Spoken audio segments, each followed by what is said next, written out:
right now we are going to do an interview with Jeremy Dixon, which you're particularly excited for. We are privileged this morning. You are privileged this morning to have an audience with Jeremy Dixon. Jeremy is one of the managers, chefs over in New Zealand. He's got the Revive Cafe cookbooks that will be in so many of your households. We love going through them. The pictures, the recipes, they are such good pantry items.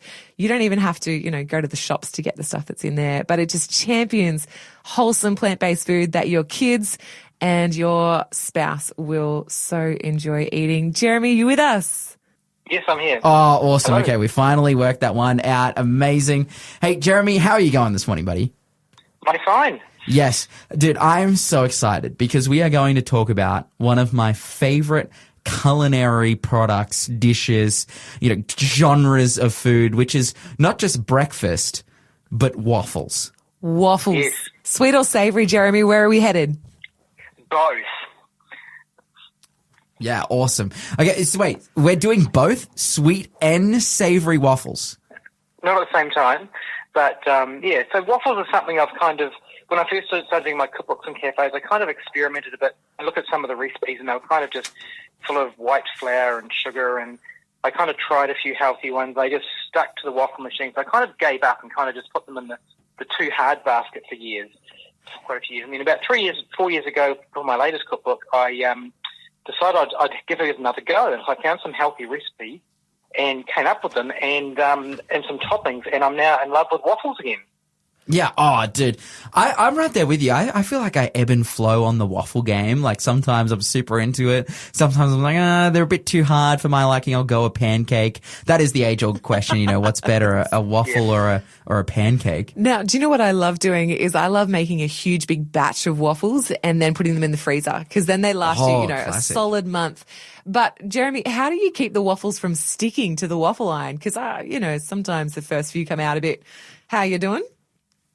Yeah, well, so I'm actually starting a little waffle company at the moment. So I'm about to produce frozen waffles in supermarkets. So wow. I've kind of been solving all these issues that have popped up with waffles.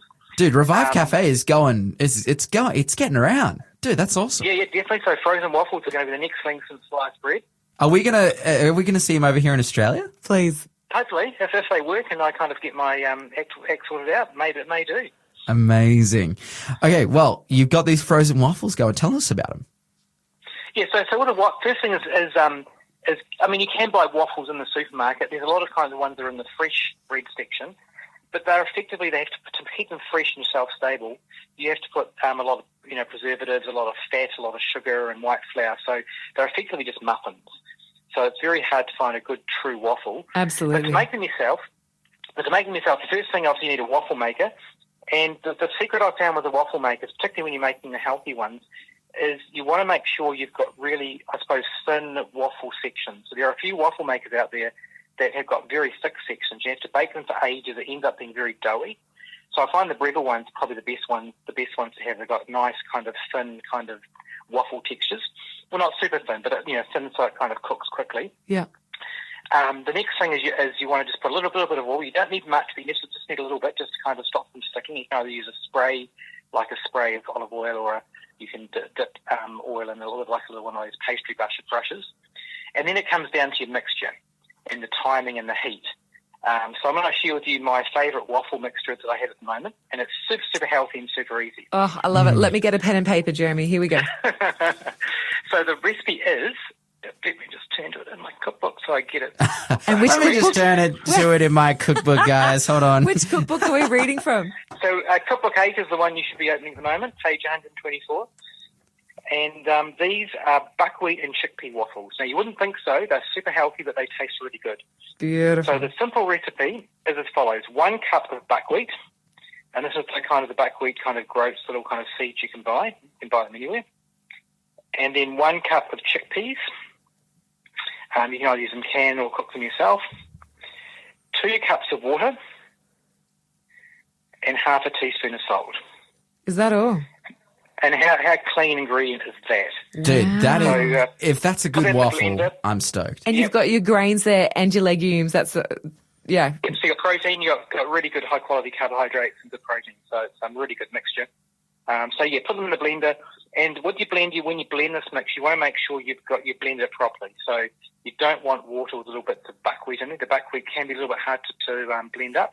So if you do finish it, it should look like a nice, smooth, creamy mix. Yeah. If you see there's kind of little bits of buckwheat still there, just let it, and it depends on your blend. Your blender may not be powerful. Just let it sit there for 10 minutes.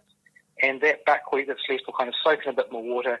Give it another blend, it'll be soft, and it should be able to become nice and silky smooth quite quickly. Oh, such a good tip. It's true, because if it doesn't blend properly, you'll change the entire thing. Does that make this then a gluten-free and a dairy-free waffle? Everything free, yep. Nut-free, everything. So it's a very ingredient. Wow. Because how many times are we, preparing food for someone who's got multiple allergies? Yeah. You just think, what can I feed them? Dude. And even if people don't have allergies, there's just so much white flour being used in everything. So Yeah. it's nice, And kid-friendly, too. Lighter food. Yeah. This is kid-friendly. Yep. This is my marriage friendly. Me and my wife are like the most annoying people ever. I'm dairy free. She's gluten free. Like we're both like allergic, so But it's also super cheap, Yeah. like buckwheat and chickpeas. What are chickpeas? Like $1 a can, seriously. That's incredible. I'm Even thinking of this. Cook yourself. And Exactly. you can chuck this just in any, have you seen the waffle irons that make it into like a waffle bowl? It's like a bowl. Oh, it's pretty cool. No, I haven't. That sounds pretty cool, though. Dude, No. it's awesome. It's like, so basically your waffle that you've just made is a bowl, and then in that bowl you can chuck your ice cream and berries and maple syrup and all this kind of stuff. Like a waffle cone, but a bowl. Yeah, that's instead. right. And you eat the bowl while you eat the contents of the bowl. Dude, I am imagining this right now. This is making me incredibly hungry. And I'm fiending for a waffle, and I'm sure many of our listeners are too. Jeremy, what do you like to put on your waffles? How do you top these? Yeah. So obviously, as you mentioned before when you cook them is important as well. You want to make sure you generally, this mixture is probably not as bulletproof as like a traditional butter, flour, sugar waffle mixture. Yeah. It's pretty good, but you want to make sure you want your waffle on your highest setting. You need it probably around about 200 degrees, and probably about 5 or 6 minutes, depending on your waffle machine. So, All right, short and sweet. And what happens with waffles, how they kind of get their nice texture is through the steam. So, when you make bread can either be raised via bacteria, like sourdough, like yeast, or with like chemical agents like baking soda. Waffles don't use any of those. They use the steam when you put it in, you want it hot, and that steam forms those little holes in the batter, which gives it this kind of lovely texture. Mm-hmm.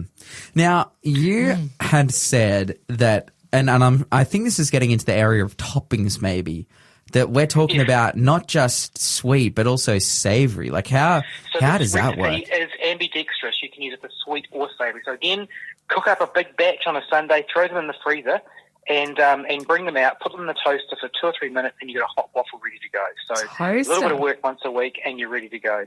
So I think we've got limited time, so I better rush into the toppings, because that's the most exciting part. Yeah. For savoury, I'll start with savoury. The most ultimate topping for a waffle is smashed avocado. Oh, wow. And there's so many variants. You can either make a guacamole, but it's easy just to get the avocado, just use your fork and smash it onto the bread. And toppings such as lemon juice, a bit of coriander, some finely diced red onions, really nice as well, cherry tomatoes.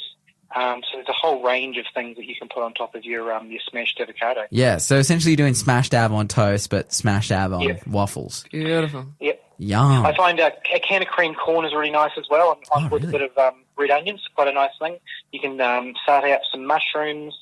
You can put on you can make like a mini Greek salad with tomatoes and cucumber, really diced really finely.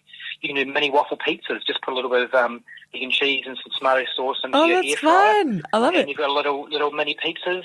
I've even done some crumble waffles. So basically you just put a bit of stewed apple, sprinkle a bit of muesli on top into the air fryer for a couple of minutes, put a dab of ice cream on, and you've got like an apple crumble waffle. Into the air fryer. That's a Yes, creative it's way very to do good. it. I love it. Oh, dude. Sorry, I moved into sweet ones there for a second accident. Yeah. Oh, look, No, And that's let's not fine. hold back. That's where the train's going. That's where it's going. Or get 2 waffles and put a good veggie burger patty between them. And some Don't salad, say it. And you've got yourself a burger. This is crazy. Waffle pizzas, waffle burgers. This is Yeah, wild. exactly. I mean, there is a tradition from the United States. They do outside of the realm of healthy and vegetarian and Yes, vegan, yes, and yes. they do like your chicken and waffles. I always thought I've never eaten that before. I thought it was kind of a joke.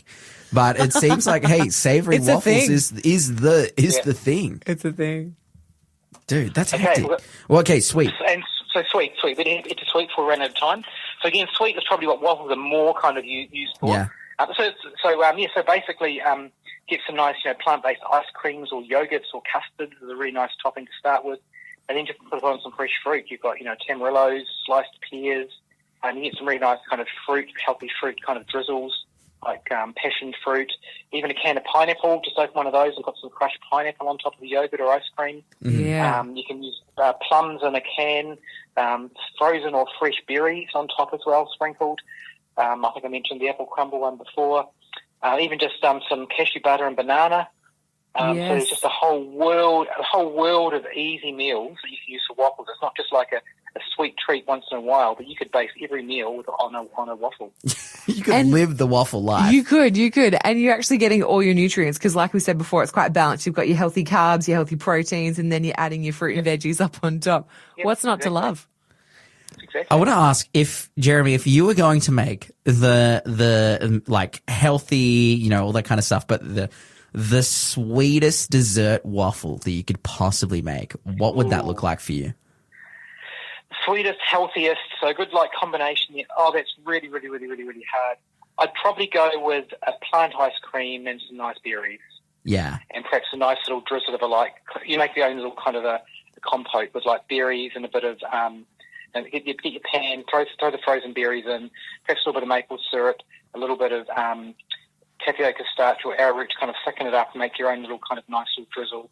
So you basically put your ice cream on, your fresh berries, and then drizzle this nice compote over the top. That'd probably be my starting point. That's unreal. And guys, if that hasn't gotten your mouth watering this morning, I don't know what will. This is the Revive Cookbook number 8 from Jeremy Dixon over in New Zealand. Jeremy, it has been a privilege picking your brain this morning. I can't wait to have savoury and sweet tomorrow.